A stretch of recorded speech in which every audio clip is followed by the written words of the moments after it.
أعوذ بالله من الشيطان الرجيم. بسم الله الرحمن الرحيم. إن الحمد لله نحمده ونستعينه ونستغفره ونعوذ بالله من شرور أنفسنا ومن سيئات أعمالنا. من يهده الله فلا مضل له ومن يضلل فلا هادي له.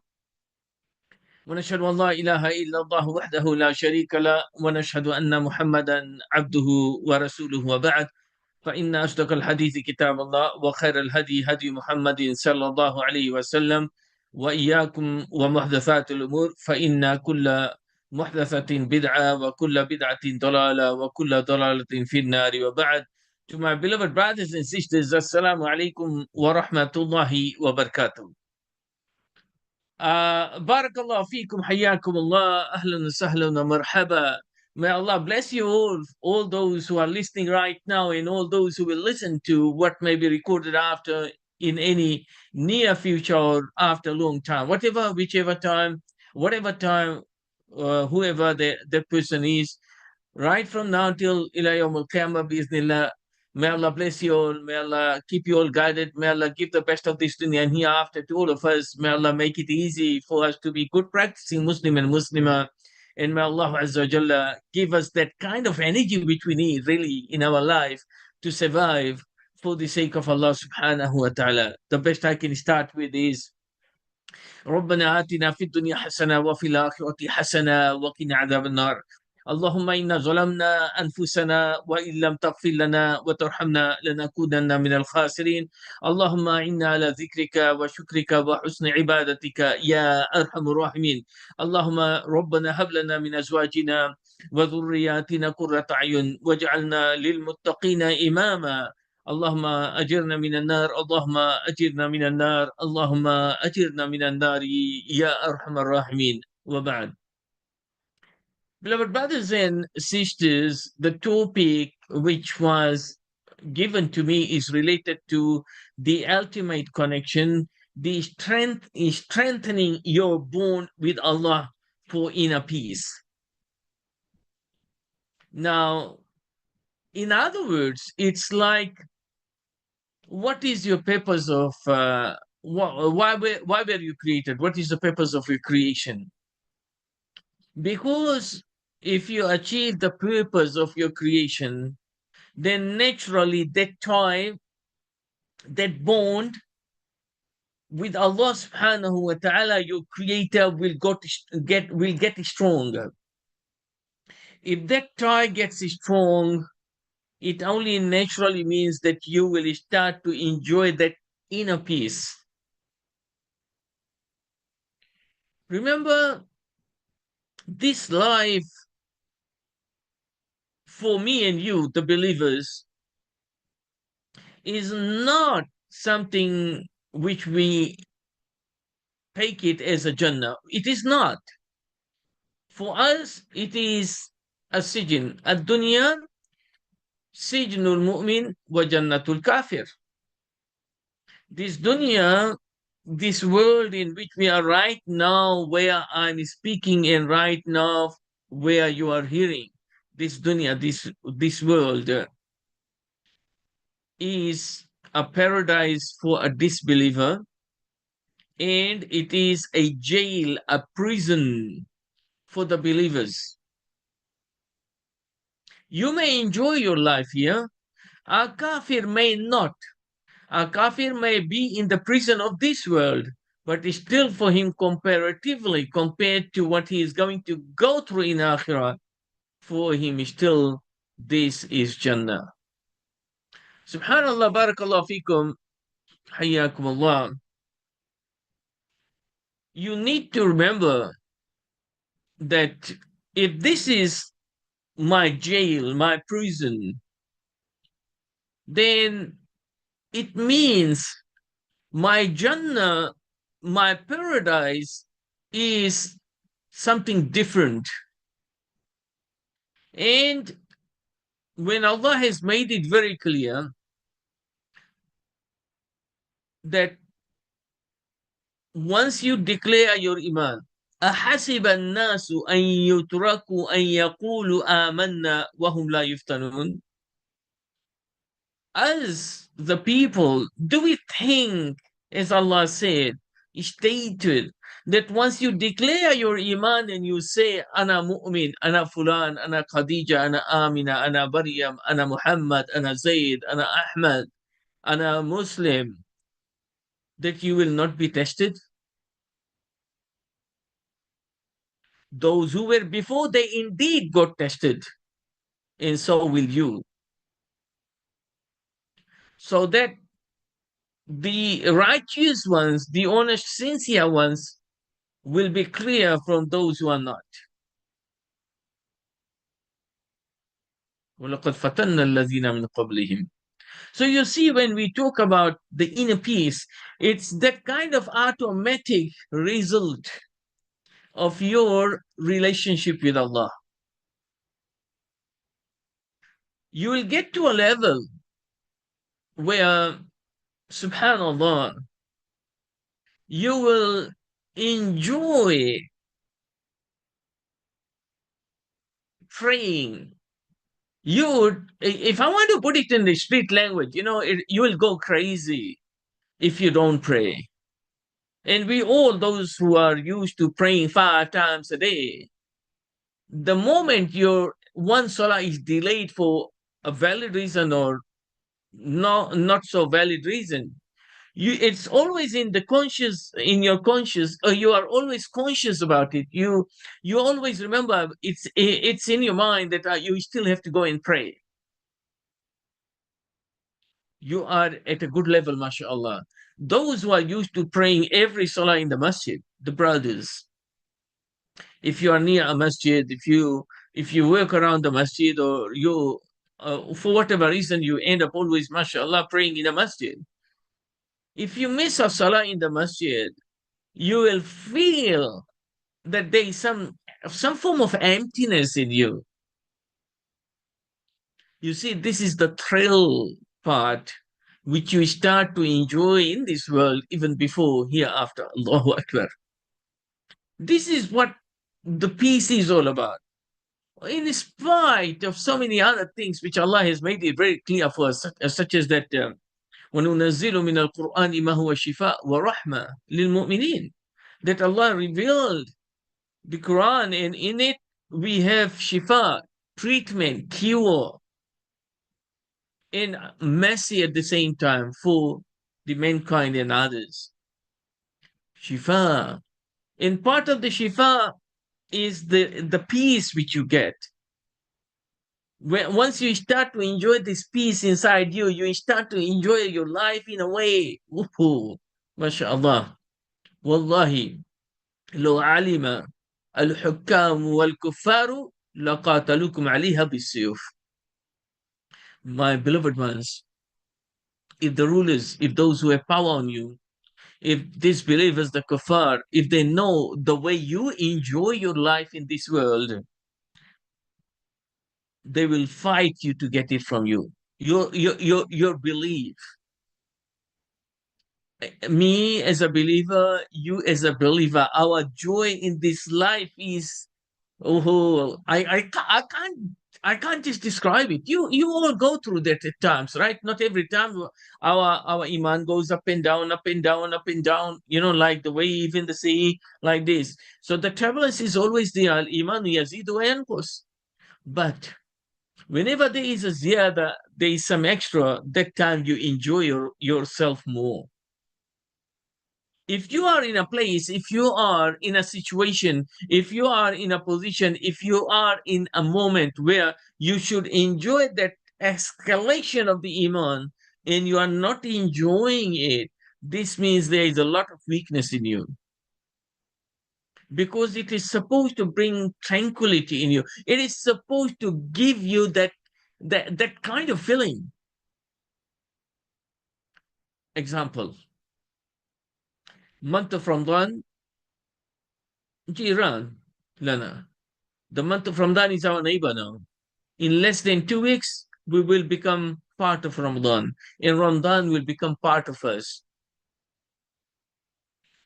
The important part is not that you become part of Ramadan, because you have to.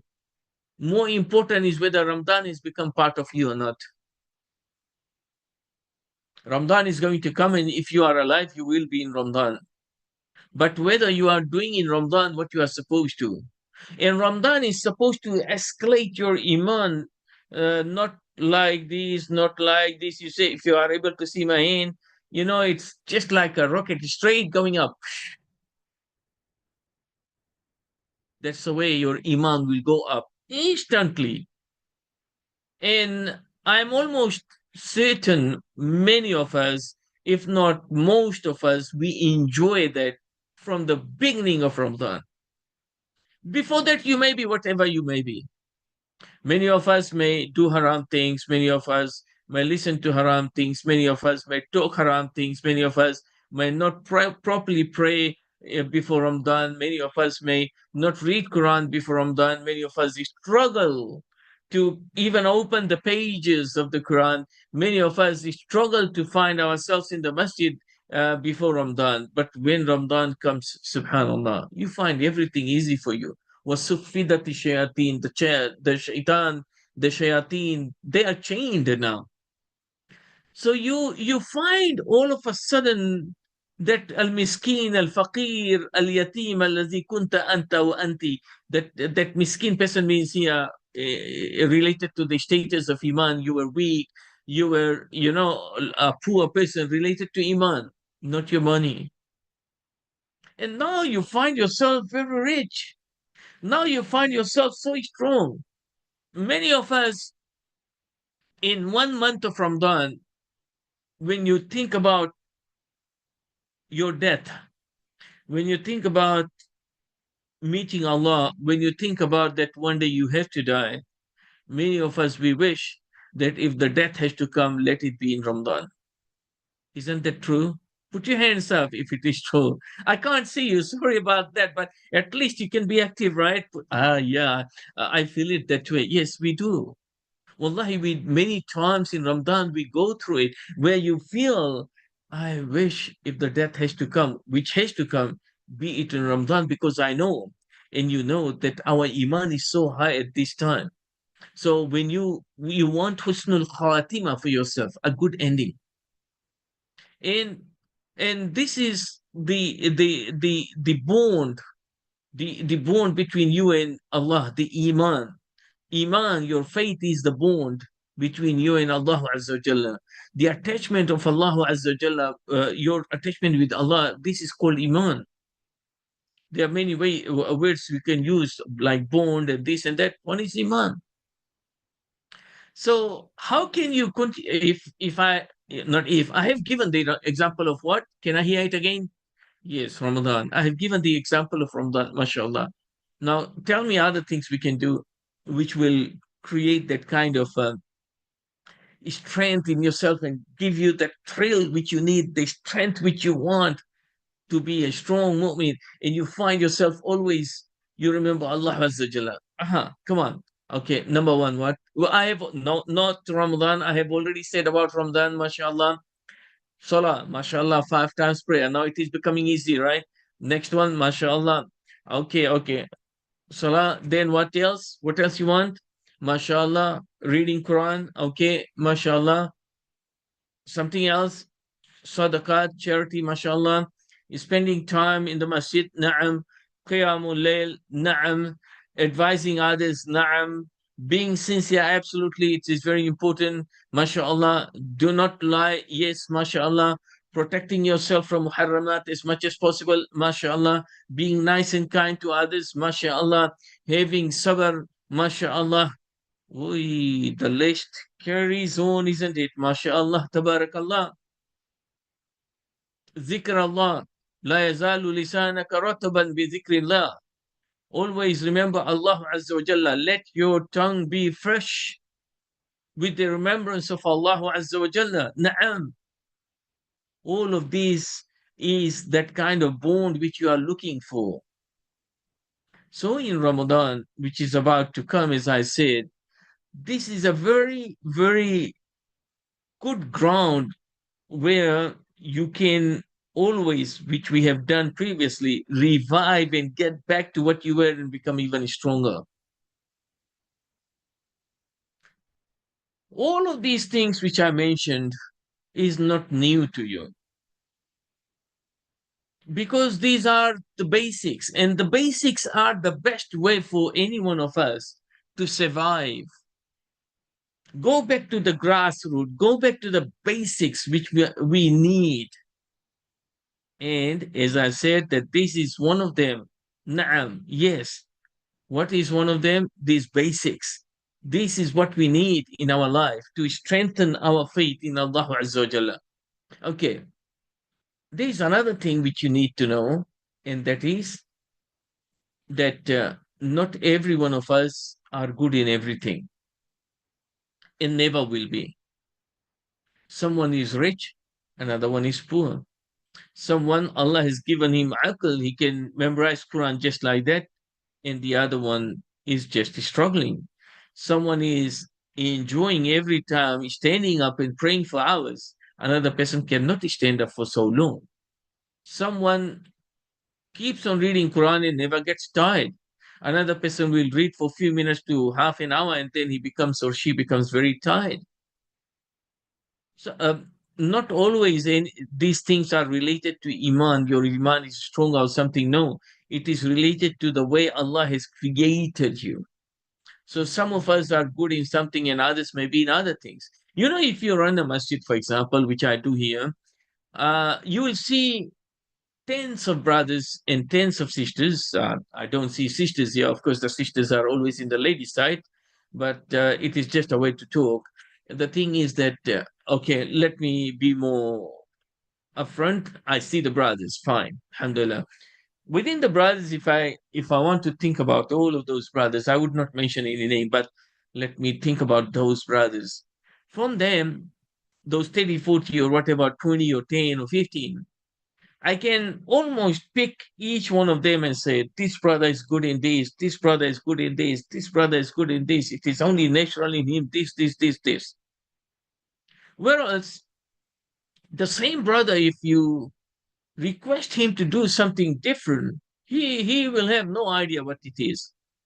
He will just give up and say, Sheikh, sorry, but I don't think so I can do this. I'm not good at it.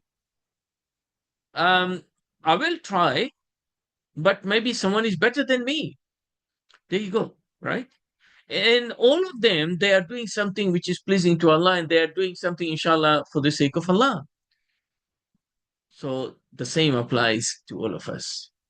You need to find what you are good in. You need to discover, even if you are as old as me or older or younger, barakallah fikum, you still can discover so many things about yourselves. We every day we discover something about ourselves. Yes, every now and then, if not every time. So you need to find what is that thing which you have that kind of quality in you to go for.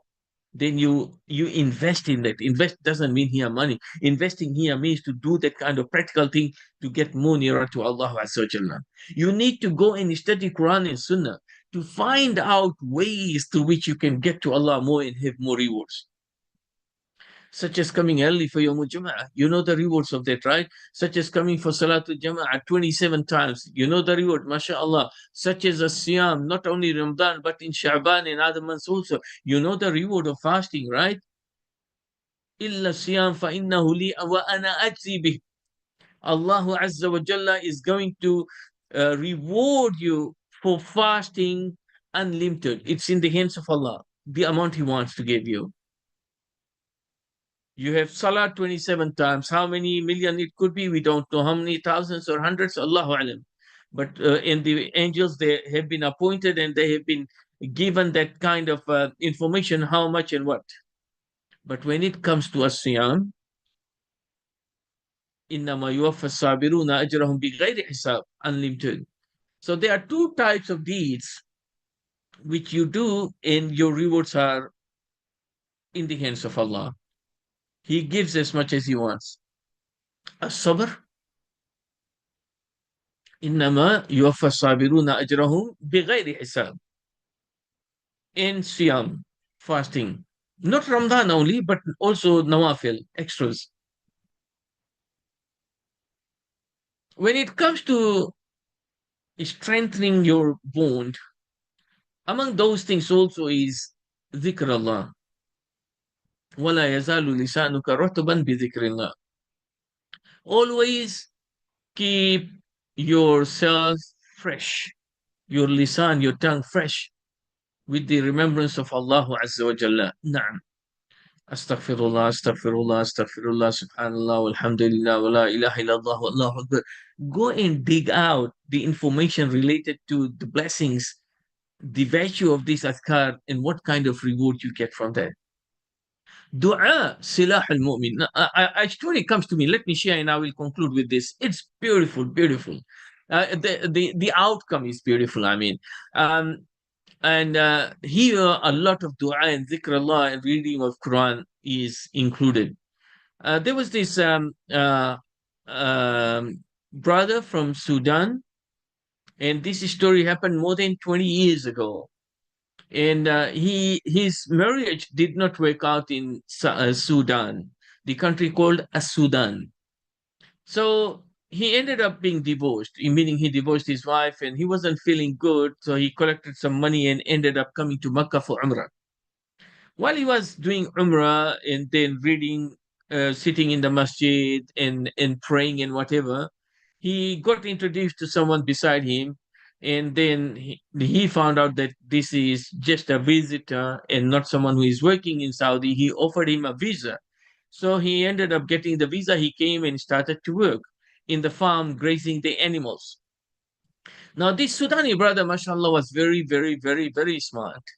And he worked hard and he did not take any wages. He said, keep it with you safe and I will take it later on. And he was also able to buy these sheep and things which he was a shepherd to from the owner, and then he will sell it to others outside at a better price. With this, he was able to collect a lot of money. So for 5, 6 years, he worked like that, and now he wanted to go back. So he requested his, you may say, landlord, right, the one who brought him to Saudi, to give his money so he can go back home. But that person said, Inshallah, I will give. Don't worry. Why don't you stay back for a few more years or whatever? Because I really need someone to take care of our farming things. He said, okay. Then later on, in Arabic, we say kafil, the one who is responsible for this person, right? His owner, you may say, or business, whatever. Then he taught him how to drive a car, and then he started becoming the driver in the family. And he started to request money again because he really wanted to go home, but this person kept on delaying. So one day he was resting, and all of a sudden the police, they come and knocked the Sudanese door. He said, Anta Fulan ibn Fulan ibn Fulan. He said, Na'am. He said that you have to come to the police station. What did I do? I have a proper visa. I've got everything. He said, no, no, no, it's okay. You come to the police station. So when he went there, he found out that his kafil with his wife, they have put a case on him. And the case is that he was trying to do, bad stuff, taharrush, molesting or whatever, or to the wife of the kafil and of this Saudi brother. And he said, "No, I didn't do anything. I have no relationship with her. I haven't done anything," and so forth. They were not listening, and the case carried on. He tried to protect himself. He said, "I never did it, but it wasn't working out." The final decision was to take place after 10 days. While he was in the prison, he kept on praying and reading and making dua to Allah Azza wa Jalla. Ya Allah, make it easy on me. Ya Allah, I'm innocent. Ya Allah, I never did anything bad. Ya Allah, Ya Allah, Ya Allah. Look at the Samaratul Iman. Look at the Samara of Zikr Allah. Look at the result of the remembrance of Allah Azza wa Jalla. All of a sudden, there came a prisoner, another one was jailed, and this one was a criminal who always comes and goes. So he saw him, this new prisoner saw this Sudani brother crying and crying and crying. So he said, "What happened?" He told him the story. He said, "No, the only way you can get out is do this, this, this." He said, "No, no, how can I do this?" No, he said, "This is the only way. I'm telling you, man. Otherwise, you are going to end up in prison. Nobody's going to believe you." Anyway, when they went in front of the Qadi, the judge, and he defended himself, and the judge is saying, no, it doesn't look like that. It looks like you may have committed because there is no evidence and whatever. And the claimant, he came with his two wives, and they are claiming whatever they claimed, all wrongfully, of course. So in the end, when he saw that he may lose the case, he said to the Qadi, Judge, please give me half an hour to think about it. After half an hour, when they come back, he said, look, yes, what they claim is true, but this is not the only truth. In fact, I have a relationship with his wife, and we have known each other, I don't know how many months he mentioned, and we are in love and so forth. Instantly, ala tool, that wife was this man. He said, no, no, no, no, he's lying. Wallahi, annahu kadhab. He is lying. Nothing like that has happened. And he did not even do taharrush to me. My husband forced me to put this as a claim, come in there and complain against him in the court. I didn't want to hit. This man is innocent. Now, when he played that technically this way, now she feared that she may lose her husband, or she may end up in jail or whatever. The truth came out. Of course, those that Saudi and his wife, they were the Saudi man ended up in the jail, of course, and this man was freed and all his money was given. And because this Sudani, he forgave this man, still the judge, he jailed him. Not the Sudani, I mean the Saudi, and he got his money. On top of that, he had to pay a certain amount as a punishment. So, but the dua, the bond, if you have this kind of relationship with Allah Azza wa Jalla, and ittaqi da'watul mazlum, be careful of the dua of of a person who is oppressed. So when you have this silah in you, when you have this bond with Allah Azza wa Jalla, you will fear nothing bi'ithnillahi ta'ala. And whatever will come, you will take it, and you will know that it is a test from Allah Azza wa Jalla. And whatever good will come, you will always be thankful to Allah Azza wa Jalla for that. Sorry for making it so long. I wasn't expecting to talk so much. Normally I don't talk too much. Barakallah fikum, but I just got excited. Maybe Ramadan is coming, maybe something is in the air, whatever you may say. Maybe that beautiful view behind me, which is a fake one, I'm just in my office, maybe because of that, or maybe for any other reason. Anyway, mashallah, I enjoyed your company. You people are listening to me. May Allah give you the blessings of this dunya and hereafter. May you have a beautiful smile in your face. And may Allah subhanahu wa ta'ala give you continuous smile ila yawm al-qiyamah bi'idhnillahi ta'ala. And may Allah bless all of us and keep us straight on the path of Islam. آمين. ربنا آتنا في الدنيا حسنة وفي الآخرة حسنة وقنا عذاب النار. سبحان ربك رب العزة عما يصفون وسلام على المرسلين والحمد لله رب العالمين. والسلام عليكم ورحمة الله وبركاته.